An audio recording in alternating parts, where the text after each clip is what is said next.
Joining me now is Republican Senator Kevin Cramer of North Dakota. Senator Cramer, thank you for being back on the show. Good morning to you. Good morning. Happy New Year, Hallie. Good to be with you. Happy New Year to you as well. So pull back the curtain a bit. How did you reach your decision not to object to the certification? I don't think I'm speaking out of turn to say you're somebody who is close with the president. You are considered very loyal to him. What was your decision-making process here? Yeah, so, Hallie, it was brutal, to be honest with you. I mean, I considered lots of things, listened to a lot of North Dakotans, continued to do my talk radio appearances. In fact, we'll do a couple of them right after this show back home. But at the end of the day, there are two things. One is my conscience is captive to God, and my oath is to the Constitution of the United States. With respect to the people that I work for, the people of North Dakota, I've heard from people on both sides, clearly a louder group and probably a majority from the side that wants me to object. But if I can't reconcile that with both my conscience and the Constitution, then my obligation is to the Constitution. In my view, in my reading of the Constitution, I carry my little pocket Constitution around, there is no role for the Congress to object to the electors. In fact, it's quite clear in the 12th Amendment that the role of the Senate and the House in joint session is to count the votes that are presented by the states.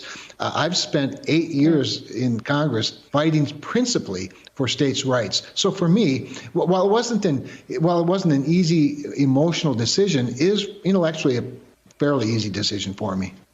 Now, when you hear Senator Cramer say something that sounds reasonable like that, you have to wonder how or why he stood alongside President Trump throughout the past 4 years while he repeatedly and systematically trampled the Constitution, slogging through scandal after scandal, any one of which would have been career-ending for any previous president. It's almost as if Senator Cramer waited until now to side with his conscience and the Constitution.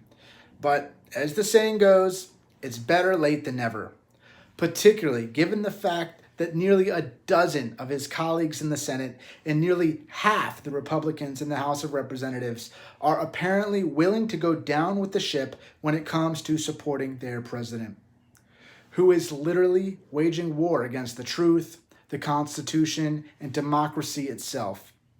Given that fact, it is notable that Senator Cramer, who has been considered a close Trump ally, is not only rejecting this last-ditch effort to try and toss out millions of legal votes from swing states that Biden won, but choosing to go on TV, MSNBC no less, to talk about it.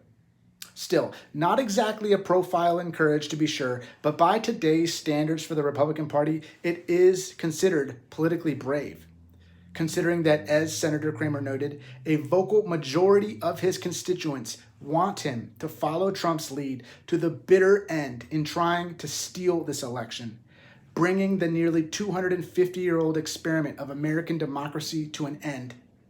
Now, let's be perfectly clear. There is absolutely no chance that the posturing and grandstanding by some Republicans in Congress tomorrow will change the outcome of the election. And Senator Cramer is well aware of that, as are his colleagues. But this growing rift within the Republican Party is only growing wider. And the Trump base has been primed to continue their own form of twisted resistance for the foreseeable future. A resistance that happens to be squarely rooted in dangerous propaganda and alternative facts.